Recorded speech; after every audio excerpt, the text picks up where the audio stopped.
Hello, Hey, hello. How are we all? Hello, hello. hello, hello. All good, all good. Hey, Daniel. Hello, indeed. How are you guys doing?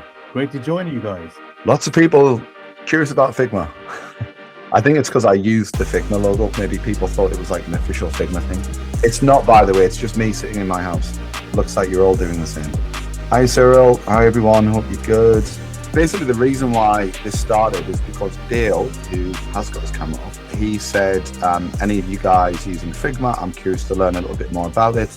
I'm pretty much just using Adobe, and I think I need to start shifting across, or at least you were curious to learn. And there's probably quite a few other sort of people in that scenario, right? I mean, for the record, I'm like a heavy Adobe user, and I have been since probably around 1997 when I started making stuff on my university computer. So this isn't like an anti-Adobe thing at all. It's really just about how you can use, in particular, Figma to hopefully speed up everything that you do, see a lot more stuff all at the same time, just be a lot more collaborative with clients and get feedback from them in a much easier way. I mean, Gabriel will tell you now, we've been doing feedback on this event job in Vietnam, and the client's sending PDFs back on email, and we're just getting like, the last email that you got, please use that PDF and check those feedback. And then we'll get another email. Oh, sorry, ignore that last email. Use this one.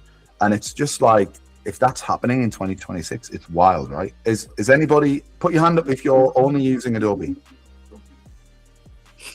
1, 2, 3, 4. Barry. I can't see everyone, by the way, but I can see who's this down there. And put your hand up if you are using Figma already. So we got Paul put his hand up. Paul's learning. Paul, you are using a bit of Figma, right? Just so I got that hand thing correct. Yeah, just a little bit, yeah. Right. Good. And another question. Is everybody here doing like all different types of like media and creative design, or is there anyone who's like a hardcore print person or an illustrator, or like like media and like social media, but film and editing and stuff like that? That's why you use a lot of After Effects and Premiere, etc. Nick, that might sound like you. Cool. So, all right then. What I'm going to do is let's just do something in Figma. I'm going to put this in the chat. If anybody's not set up for FigJam, you can kind of just try and get it sorted whilst you're listening in. Here's another question. Has anybody used tools like Miro or Mural or even FigJam before? It's kind of like the online ideation boards and all that stuff. So sounds like most people are nodding their heads. Did you say no, Dale? No, that was me, Asa. I've Asa. used Figma, but I've never been anywhere else. Got it. I can probably share my screen as well, which I'll just do now. FigJam is basically just Figma's version of Miro and Mural. I used to use Miro quite a lot. I used to really like it. And I bring you guys back to the middle. And then I got rid of it because Figma's basically got their own version. And this is it here. So what I need to do is set it on a free open session to all you guys. So that is public for the next 24 hours. And I just basically put a bunch of thoughts down here, right? I can see loads of people kind of moving around. I'm not particularly well planned for this chat. So the idea is we kind of do stuff in real time. And also, it's really kind of chatting about what you guys want to learn and how we can help. So for example, I'm just going to say, hi, I'm Gareth. I'm Gareth. I'll just put the web address, Acid.Works. And I'll just say a graphic designer of 25 years from Sunderland, UK. And I'll probably put like a little smiley face in there or something later. All right, so basically, this is meant to just be a bit of an open conversation. So by all means, just like ask questions. Gabriel can let me know if there's any questions in the chat as well. And sorry, I'm also suffering from hay fever. So if I look a bit red, that's why. So basically, Dale and a few other people have said, we are mostly using Adobe. We find it extremely technical, and that's just kind of what we're used to. And one of our other friends who runs another agency, he decided to try moving his team across to Canva's new service, which, what's it called again? Affinity, yes. I looked at it and I was like, don't put your team on that. Like that, I don't think that's a good idea. It's not industry standard. That's kind of what like internal marketing teams might use. And the other important thing around that is if you are a like a serious design agency, of which they are, they also need to attract talent and they need to train their staff to be industry ready. Therefore, they've pretty much got to be using Figma, or they've, Adobe, which they already do. So I was a bit concerned that he was going to send his entire team down like this Canva path. And then, if God forbid, like one of his designers gets another job somewhere, he says, "Hey, Gareth, can I have a job? I know how to use Canva." I'll be like, "Yeah, dude, come on. See you later." You know what I mean? So, which is why Figma is very important, because like it or lump it, it is generally the industry norm design tool these days. And that leads me nicely to, it's pretty much like a design hub. So what I mean by that is I'm just going to show you in a couple of examples. So you can all see my screen, right? Yeah. Yeah. So basically the great thing about Figma, and I'll just kind of go off on a tangent for a little while, so allow me to do that, is the great thing about Figma is that you can pretty much have everything in here and it's all on the cloud, right? So not just you can see everything that you work on, but as long as you provide access, all of your clients can see it. They can leave feedback really easily. And all of your teammates and companies, if you've got offices around the world, they can just all be seeing this all together. And it's this like entire center point of everything that we do, right? Now, the reverse of that is, I'm just going to load, like, let's just say Photoshop up. If I'm working in Photoshop, I mean, nobody just does a project in Photoshop anymore. Like, unless you're you're producing a movie film poster for like a new film, and you're doing really, really high-end Photoshop work, then of course you do projects in Photoshop. But nobody really does like a collaborative project in Photoshop anymore. So for example, if I just load this up, this is something that I was doing for a local coffee shop. And when I'm working in Photoshop, it's a very isolated place. Let me just say load up After Effects. Again, you work in After Effects yourself, right? So it's this isolated design tool. The thing I love about Figma is it's the complete opposite of that. It's like everybody can see your work. So if I show you this website that we did recently, I can share this with all of you guys now. And I'm probably not going to, but it's like literally as easy as just, copying this link and pasting it into the chat, right? And then you can all go and look at it. So I'm going to say not this link, but I can share the entire project with you all straight away, just start by doing that. So it means if you're working with clients, if you're working with your team, everybody can see it and it just breaks down all of those walls. Now, the other thing, just to kind of riff on that a bit more, which is amazing about Figma, is you can not only, I'll show you the Kuwait brand guidelines that we did. If I go to recents, you should be able to see it. You can basically organize all of your work and have that like big picture view really, really easily. And again, if you're doing that in Illustrator or Photoshop, you can't, because you only see that a few little squares. And even in Illustrator, you can create like different like canvases and stuff, but it's really clunky and the files get really big. I mean, I've had like 1.5 gig Illustrator files before. It's like insane, and it slows your machine down. Whereas with Figma, you can assign what's called pages, which is this stuff over here, really, really easily. So I can basically just duplicate this entire project into a second page, and I could say test environment, for example, and I can go in, and if I select, maybe this is going to work, I'm going to do a little test.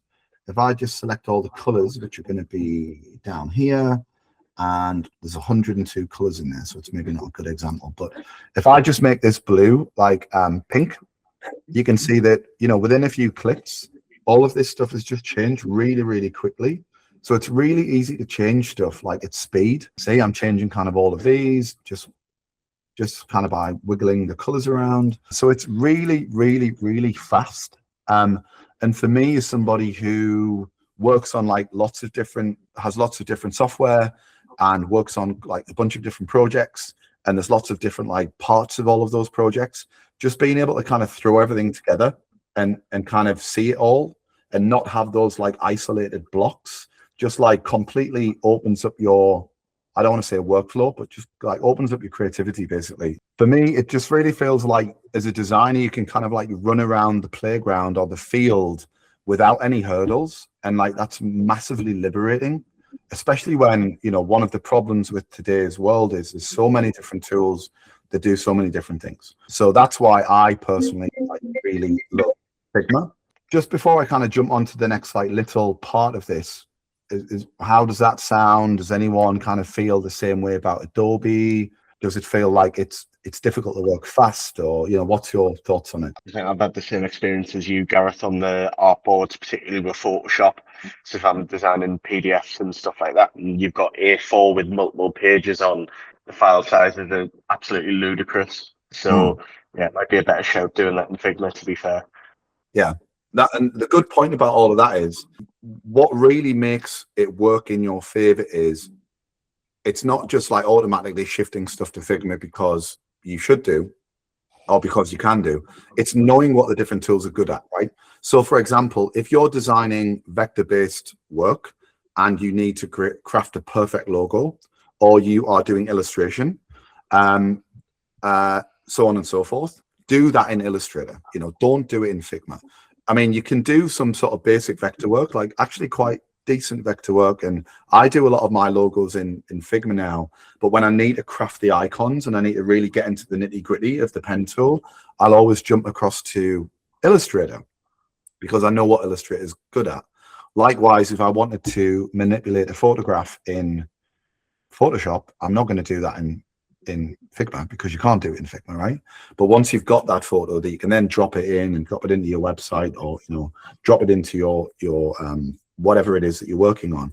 I mean, like producing like social media content these days is obviously something that probably we all do a bit of. Our work typically ends up on Instagram. Therefore, setting up the modules, the grids, the frames, whatever for social media is probably what the majority of people here do. Let's go back to our little workshop. Who have we got? Daniel from Pakistan, senior product designer, 14 years. Cool, nice to meet you. I'm Ilkaz, hope I got your name right. Working as a user experience researcher based in Turkey. Nice to meet you. Osman, sorry, leading product designer, do pay. And Charlotte, we've met before. She's up in Scotland. Figma user, but most are using Adobe tools since 2000. We kind of talked a little bit about why it's a good design hub. I guess it's a good example of why it's faster. But I'm just on that one. Feel free to ask any questions while I'm doing this. But I'm going to show you my website and my branding stuff. And I'll show you how it's easy for me to like work quickly in Figma. So if I just search for my website, okay, give me a second. There you go. You see how quickly all of this is moving. I've got all of my different like pages down the side, and also I'll show you some of this. So I've got a design system, which is all of like the components of that I've established, which I want to appear on different pages, and you'll kind of gradually build all of that stuff up. So I've got like top of your website, and I've got like some logo stuff here, got like some kind of payment modules, etc., etc. I've also got something called Showreel, because I've been trying to get ideas for working on our new video that we've got on our homepage. So that's kind of where I drop that stuff. I've got a place called Snagging. And what snagging is whenever the developer is making some updates to the website and it needs like a bit of a polish, I'll drop some screenshots in here and I can tag them in. All right. So for example, I can say, no, fix this. I will say at dev at Acid.Works. Please fix this. And then I'll just say, no, you can't ignore, just making an example. All right, so he will see that, get a notification on email. He will see that and he can just immediately jump in and see what I've been doing. So feedback is like massively immediate compared to, again, sending PDFs back and forth on email, getting confused what the latest one is, so on and so forth. If I go to the main section of my website, you will see kind of how I've done it. But again, if I want to like make a variation of something, I can just really easily copy and paste it, just stick it up there and just start working on it right now. Like just change it to like whatever I want, you know. Oh, sorry. Let me just do that again. new website banner, and it's just really, really quick. You know, if I was to do that in Illustrator, I can pretty much guarantee you that it would say you cannot copy this artboard because you've run out of canvas space. So that's like really annoying why they don't have like unlimited canvas space. Paul, do you know the answer to that? Because I know you do your Adobe certified training, right? Yeah, it's to be fair, more than anything, it's just the file size which causes the issues. You end up getting kind of scratch disk issues and stuff like that when you start doing that in Photoshop. That is very true. But even if you just try and copy and paste the canvas by itself, it physically won't let you kind of go outside of the bounds of that file, right? Oh yeah, with Photoshop, so it's a bit different with Illustrator, but with Photoshop you get that, yeah. Yeah. So basically with Figma, you don't have that. And that means you can just constantly like make more and more and more. There's also a question from Charlotte. I'll read it. Yeah. How are people managing the shift from Figma into platforms like Webflow or Framer? Do you complete the design in Figma first or move into the build earlier to avoid rebuild everything? I've tried plugins for moving from Figma into web platforms, but they never feel straightforward in practice. I guess I'll answer that first and I'll pass it on to somebody who does a lot of web design. I don't personally work with Webflow.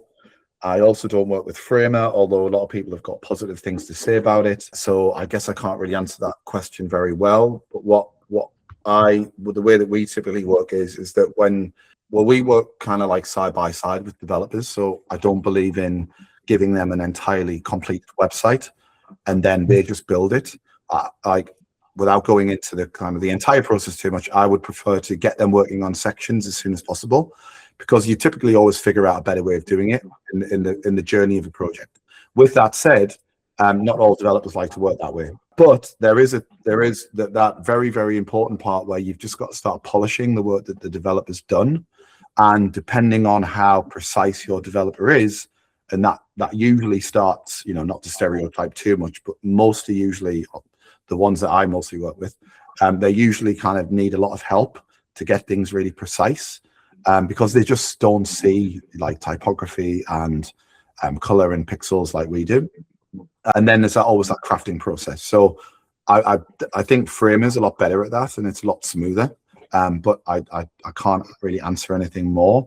I know Tabs has done a few things in Framer. I don't know if he can jump in. He's got his hand up. So yeah, Tabs, please say hi. Oh, sure, I'll jump in. Put the camera back on. Yeah, no, I've done a few websites in Framer. It depends on the context really and what size of site you're working on. You can, you know, if you design a website from scratch in Figma, you need to make sure you've got a bit of a design system, you've got all your components and everything laid out, all your tokens, your variables. You have to really make sure you've done that watertight, because then you've got the Framer plugin. So it will connect with Framer, then it will build with that. That's something I've not done before, but that's something that I know of. There's people that I know that have created Framer templates purely from Figma.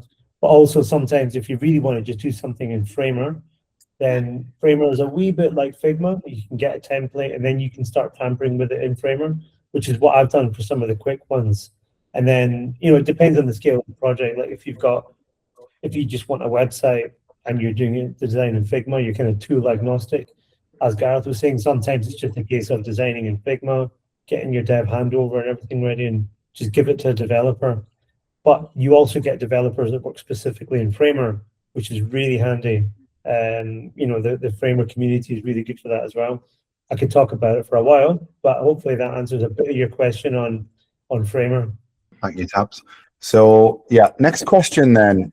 So that's how it makes me a lot quicker, and I guess that's how it can make you all a bit quicker. Is there anyone here who is really doing like heavy illustration work, but is curious about what would make Figma better for them? Nick, if you're there, it would be great to hear your thoughts on that. You are muted at the moment. I don't do illustration, so I'm mainly kind of animating and editing. So mainly I'm interested because I work with various agencies who do use Figma, and every time I kind of have to dive in, it's like, sorry, where do I find what you want me to find? So yeah, just sort of getting a handle on how it works and how it kind of copes with projects and stuff. Also, I kind of occasionally need to redesign websites for people, more as a favor. So I'm interested to see if it can do that more effectively than just pouring on WordPress. Sure. So yeah, I mean, the first time I ever got introduced to Figma, I think, was when I did a piece of work for ADNOC, which is the energy company in Abu Dhabi, and they sent me a Figma link, and I was kind of looking around it, and it was the same thing. I didn't quite know where to look, and I mean, if somebody gives you like precise instructions on, you know, go to the bottom left and go to this page, it helps. But there's definitely that feeling that you can get lost if you don't know what to do. But I think the good thing about that one is that the answer is quite simple. As long as you are familiar with how to browse pages on the left-hand side, and as long as the Figma file itself is tidy, or at least somebody's told you specifically where to look, or even better, left a comment, and they've tagged you in that comment, and it should in theory take you straight there, then that should alleviate any feeling of not being aware of how to get to places on there. So that's actually quite straightforward. And then, sorry, Nick, I think there was one other point you mentioned there, jumping into websites. Do you do some website work in Figma, or you do it outside? I've got a client at the moment who I'm going to redesign their website as a favor, and it's probably about 10 years old. It was done in WordPress, and we're both sort of thinking about how can we make it look less like WordPress. So Figma, I looked at Framer and I looked at Figma, and yeah, I mean, I'm out of that world really, so I don't know what the kind of current tools are particularly. With regards to WordPress, there is tons of WordPress templates, and that might be kind of what's happening when it comes to I mean, almost anything that can be designed on WordPress within reason, but you obviously need a developer to do that. If they're using like an out-of-the-box tool, like maybe Elementor, which is like the kind of the plug-in WordPress thing, then it can often have that kind of like edge-to-edge color blocks and kind of like old school little kind of text modules in the center and stuff like that. That's more of a design conversation and a development conversation, and you can basically design it any way you want it doesn't matter if it's in WordPress, but you would need someone to do a custom build based on your design. Sorry, was it Jen? Is it Jen that's the illustrator? I got the illustrators mixed up. No, I'm sure we've got one illustrator here. Maybe not. Jen, sorry, what is it that you do again? A little bit of everything really, but mainly branding stuff. So it might be something you cover later, but the way that I saw your brand presentation document was in there.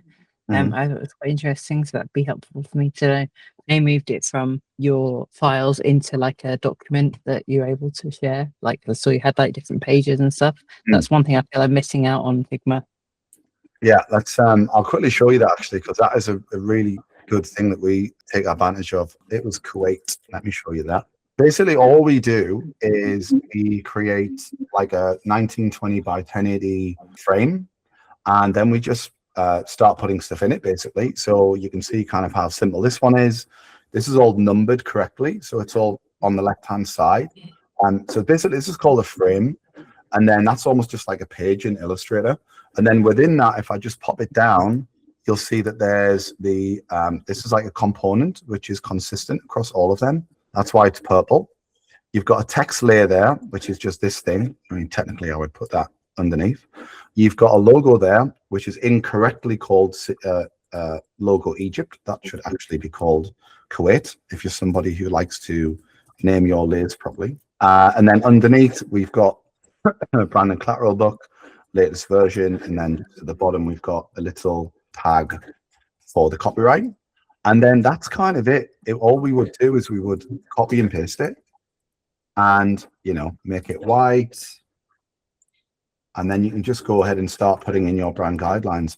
We did obviously build this inside of Figma, but if you wanted to create something in Illustrator, a scenario could be you've done a 10-page brand book and you want the client to be able to view it really easily in Figma, or they're just more Figma adopted. You can basically copy vectors straight in. I wouldn't recommend doing like really, really complicated ones. Let's just say you had a logo that you designed. You could copy that logo from Illustrator into Figma, which is essentially what this is. I'm just going to make it black so you can see it. And then if I pop this down, you should be able to see all the individual letters. So that's copied in because it came from Illustrator. you can then just build up your brand page around that. So there is different ways of doing it.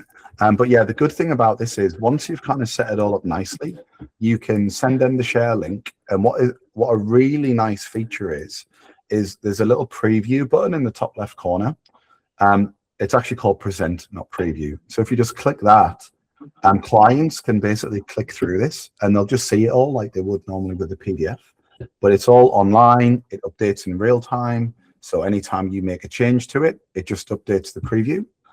Because you're literally sharing like that with them, you're not exporting this separate PDF, which will never change anymore, if that makes sense. So that's why I really like doing brand guidelines in Figma these days. One of the downsides of doing this is anytime you need to print something, Figma's not good at that. So sometimes the workaround that we have is that we'll export individual pages as PDFs, and down the bottom you can really easily export stuff. So if I select PDF and just export it to my desktop, I can export it there. I'm just going to export it, but that'll not be CMYK. So if you wanted a CMYK version of a brand book, then it'll not be CMYK. You'd need to convert that, and there is ways to do it. However, again, I would argue that in today's usage, most brand guidelines are emailed as either, or they just exist on a drive somewhere, so they'll always be in RGB format anyway. So again, you can export your PDF files from Figma, just drop them into Acrobat and join them into one file, and then you've got your brand book working really quickly. You can also export the full PDF from Figma if you click on File and Export All Pages. Oh, they do that now? Yes. Not there, up top under File on the navbar. Yeah. So to cut in, one thing that you need to make sure that the hierarchy for the slides needs to be properly while they're exporting the PDF. So even though you gave the name like a 1.1, 1.2, if the hierarchy is off, once you export it, it's going to be on the misplace. So just be careful how you layered up the frames. Then, like Gabriel was saying, select them all, export as PDF, or you can also export as a PPT. Awesome, thanks. Yeah, the good thing about Figma is that it also updates really quickly, and there's tons and tons of plugins. So there's pretty much like an answer for everything. So they actually do have a RGB to CMY converter, which somebody's built, and then you can buy that. So I think you get like 10 conversions, but if you want to keep on converting RGB to CMYK, you've got to pay for that little plugin. So there's all of these things that can be used that makes it easy for people. But that's a good example. I never knew that you could export like everything as one. I would just kind of select everything and then do a big export. And one of the problems with that sometimes is it remembers the last way that you had. I'll just go back to sharing my screen. If you, for example, exported a frame as a JPEG, it's basically set now to be exported as a JPEG. So you've got to change it to PDF in the export panel, else it will keep trying to export it as a JPEG. So if you're doing brand guidelines, there's occasional times when you'll export like, say, 30 pages and 3 pages will be a JPEG. So you've got to kind of go back in and change it. It's not, it's not a huge issue, but can you choose to export everything as a file type when you do the export all? I guess so, yeah. By the way, a few questions from Paul Sanderson. Using InDesign for print docs, but find out to layout function useful in Figma to potential build up PDFs. Does Figma have any print-based tools to help set up bleeds, margins, etc. easily? So yeah, that's something we also do quite a bit of. You can set up grids. So Figma was originally designed as like a product, like a website app design tool. So you can absolutely set borders and gutters and all of that stuff. It doesn't, however, have the print specific ability that InDesign does. So for example, in InDesign, if you want to put your, if you're doing like a double page booklet, and let's say it's like 2 A4 together as a rectangle or a landscape, what you probably want to do is your inside gutter is a little bit fatter than your outside gutter, because by the time you fold your page, it kind of gets a bit like thick around the bottom, you know. So it basically makes the text like look like it's in the crease. So InDesign has the ability to like pad and push the inside gutter in quite easily, and that's like a very common practice for any print or magazine design. There's absolutely ways you can do that in Figma as well. It's simply a case of like in a similar way setting the inside border thicker than the outside one, but it's kind of like you're doing it yourself, if that makes sense. You still do it yourself in InDesign, but there's proper tools around printing in InDesign, exporting, you know, what you call it when you collect everything and put it into the folder and it exports it as packaging and all of that stuff. So I rarely use InDesign these days, just purely because we don't do a lot of printed work, but when we do, we still do it. I mean, we're literally doing 3 event kind of reports now, which are in InDesign.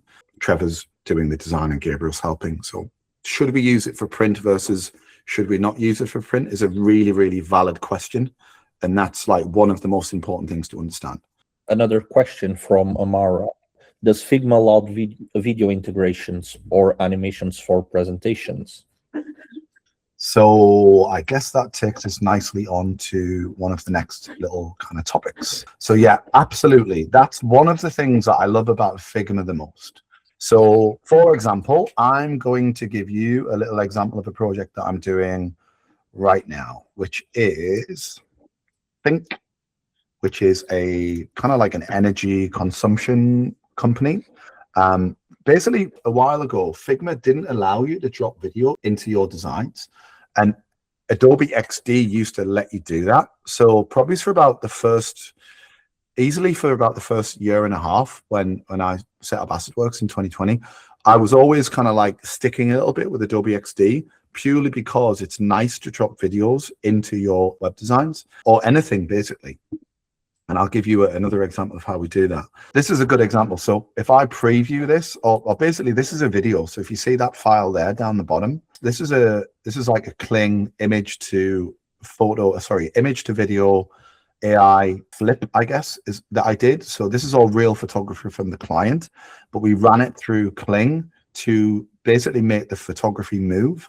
And then I stitched it together in After Effects and then dropped it into Figma. So when I press play on this, you will see that it's really easy to drop video in. And what's also nice for this is if you are doing presentations, if you produce video, it's a really good way to just quickly drop stuff in and be able to present it really quick. And remember, they can browse all of this stuff themselves just by having access to this link. So they can just play with basically whatever you've created, just like you can. And that's, for me, that's what makes Figma like really awesome. Another example of using video would be, let me show you this. I think this is the one that's got the video, right? No. Why was the version, Gabriel, that had the video in it still? Was it an older? Was it an older one? It's probably on Playground. Let's have a quick look. Want to go Playground? I mean, that it is there. But yeah, this is a bit of like a brand presentation. So we dropped in some video here. And where is it? So yeah, we dropped in like a texture thing. And we also dropped in like some AI stuff. So basically what we did was we designed a banner for the event. We then dropped that into a Photoshop mockup. We then dropped that into Kling AI, which, if anyone's not familiar, is this thing. Kling, which is like one of the, what's the other one that we were using before? Not Midjourney. I can't remember. And we're using this one now, but you can basically load in your photos and make it move and do stuff. Yeah, we dropped that in and we prompted make it like a time lapse with lots of people walking past. Likewise for this was a Photoshop mockup with the branding. We then dropped it into Kling and made it move. So it just has that like storytelling ability. And again, likewise for the flag, you know, that's just a bog standard Photoshop mockup of a flag. I'll see if I can show you. I mean, this is the stuff here, right? So typically we would just show them the Photoshop mockup, and that's all we would show.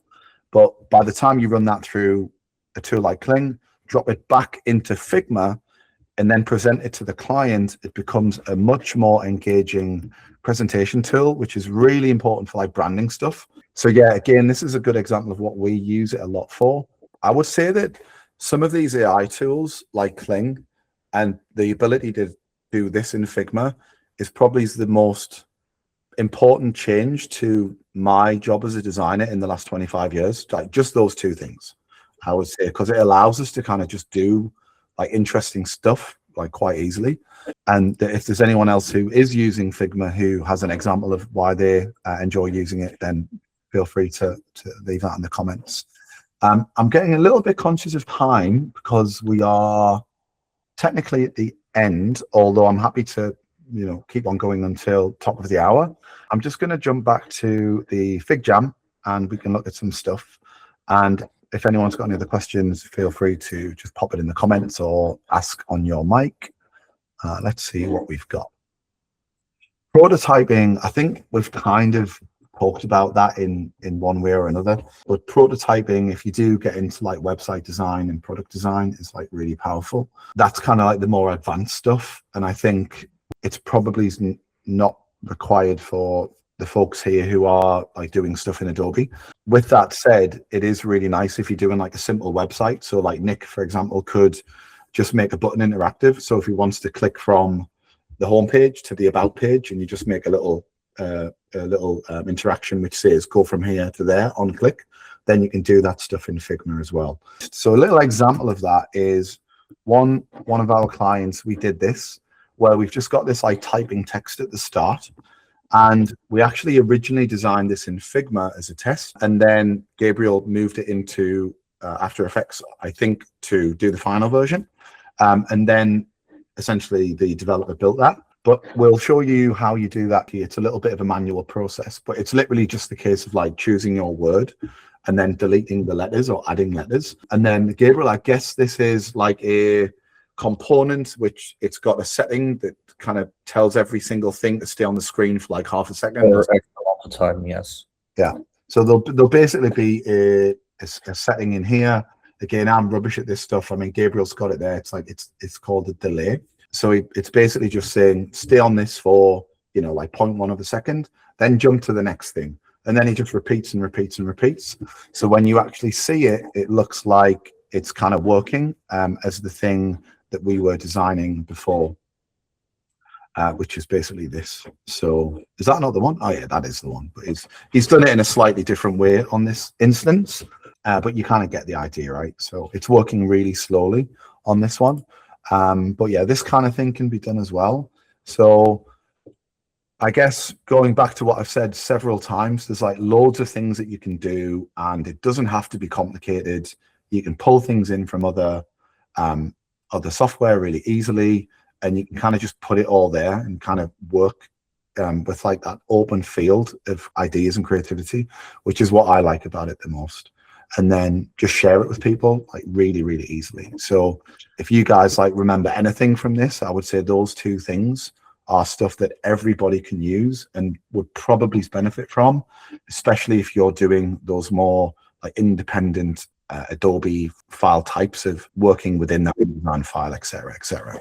Shall we turn her hand up? I don't know if she wants to ask. Yeah, just very, very quick last question. Thank you so much for sharing a bit more of how you work.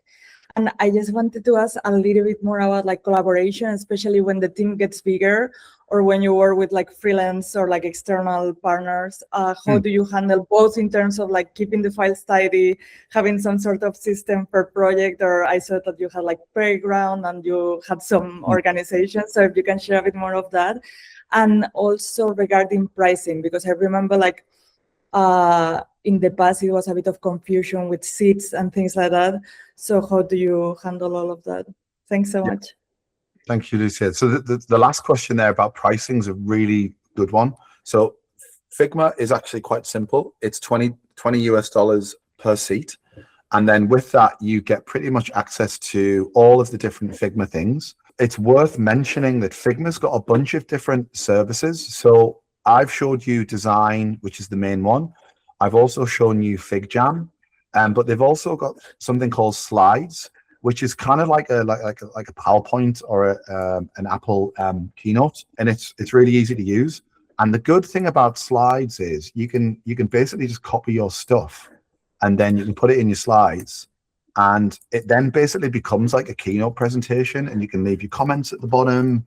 So we've never really used this that extensively, but you absolutely can do it, and I think it's a really good tool. And I do highly recommend that you go to the new Figma website, which I think they've just updated recently, because there's a really nice section that tells you about the different things that you can do. And each one basically talks about those different services. So for example, Present is the one I just showed you. And there's one called Jam, which is basically FigJam. And then the other one is Promote. And that's basically Figma's version of Canva. So they've got loads of stuff that you get now for that $20 a month, but that's how much it is. And if you want to add somebody to your team, you just send them an invite and you set them as edit access, and then it will be $20 billed to your account. So that's quite easy, and you can switch them off when you don't need them anymore. There's also the option to pay for a 12-month version of that, where you basically just pay like $200 and you get a discount on that 20. So if you know that you're going to have the same team of like 3 or 4 people, it makes sense to do that, because you're going to save money.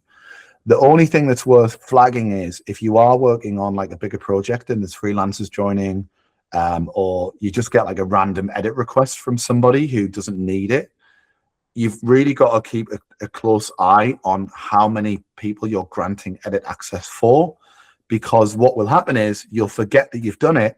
And then like next month, you'll have like 10 people on your account and they're all paying $20, or you're paying $20 for them. So I've had like $240 Figma bills before, and I've looked in and I've been like, oh, these people have not used it for the last 3 months. But I think from my experience, I messaged Figma and I was like, oh, hey guys, like I made a mistake. There was like a bunch of people. Can you help me out? And actually they did refund quite a big amount for like the last 2 months or whatever it was. So I feel like they're quite good with that. I don't know how they are now. It's probably about 1.5 years ago when that happened. But that's definitely something you've got to keep on top of. So that is an amazing question. So thank you. And then with regards to like the management and keeping files tidy, that's also a really good question. And that is something that really just comes down to the team and how clean and organized you guys are. Kind of what seems to be best practice these days for Figma is people put like the little emojis in the top, and it really helps because it just kind of like gives it a little bit more of a visual cue. You can also put these little dividing lines in there, which helps again, just if you just do a dash, dash, dash, you just put a little dividing line. And what this allows you to do is just keep your Figma files quite organized. So when people are coming in to take a look or working on it, they can really, really easily know where to go. So for example, if you're doing something with the client, you could do like client share, look here. So you make it like really obvious like that. And then you can kind of move it right to the top. And then you could maybe put like some little eyeballs at the top, and that the client knows that that's where they need to go, right? So it's always just going to be as good as how much effort that you put in. But this file in particular is quite tidy. So for example, if you go to main pages, you'll see that we've got again, like the numbering system, we've called it like number 1, then D for desktop, and then home, which is obviously like the home page. And then right next to it, we've got 1, because it's page 1, M for mobile version, and then home again. And then we kind of do that quite consistently just to keep it nice and tidy. It's also worth saying the more and more bits of stuff that end up on your page, your files will get more and more and more like hectic. So like, for example, if I just copy and paste a bunch of things, I've all of a sudden got like this stuff there, right? And it's starting to be a bit messy. So it's just a case of like trying to keep it tidy with whoever you're working with. So yeah, but yeah, thanks for that, Lucia. That was a super good question. There's also a question from Jen. Do clients get a seat to get access for feedback, etc.? So it's free. If you just want to view, it's completely free, and you can leave comments for free. So the way that it works is you would share your client. So let's just, for example, say that Gabriel is a client. I mean, he's already on here, but see if I can put like my mum's email. Oh, 1 second. That was the first thing that came to mind. Pam, is it going to pop up? Yeah, I'm going to copy my mum's email. And I'm going to invite my mum to be a viewer. I'm going to invite her. And then she should kind of pop up down here somewhere. And she's not accepted it yet. But as soon as she does, my mum's got to try and get into Figma. And I think the good thing is if you're just viewing, you view the web version. And Gabriel, you might know this. Can you view the file without setting up like a Figma account? Or do you have to register your email in Figma? It depends. If you send the link only, you have to set up an account. Now, if you send an email directly to the inbox, you can actually see the file without creating an account. Right. So yeah, it's pretty straightforward, and as long as people can actually just get into the file and see it, they can do that in the cloud. They don't need to download the desktop version. And in fact, if you want, you can just use Figma as the browser version as well. But we don't. We use the full the desktop version. All right. So I hope that was helpful. Charlotte said you can share a link to clients and view directly. Seats are only for the people editing, correct? But the people who can view, they will be listed in the view list. So once you've kind of invited a bunch of people, they will be there, and that basically helps you see who's got access to the files. So, like for example, what can often happen is, or sometimes happens is, touch wood, is if a client doesn't pay you, or you've got some problems with the client, you can remove them from having view access to your Figma file. And that's something that we've had to do a few times, and we've actually got one smaller job that we're experiencing that with now, unfortunately. Cool. Okay, then I can see there's a few people dropping, so maybe last chance for a couple of questions. Gonna give it like what's that thing where the guy hits the hammer? Gonna give it like 5 seconds. If no one's got any more questions after that, good to go. Thank you, Gareth. We can wrap up. But yeah, thanks everyone for joining. Hope it's been a little bit helpful. I'll try and maybe just snip a few fun bits onto maybe a LinkedIn video, perhaps. And lovely to meet you all. Maybe we can do something again in the future. And I'll say bye. See you, everyone. Thank you so much. Bye. Bye. Thanks, Gareth. Yeah. Bye. Thanks. Bye.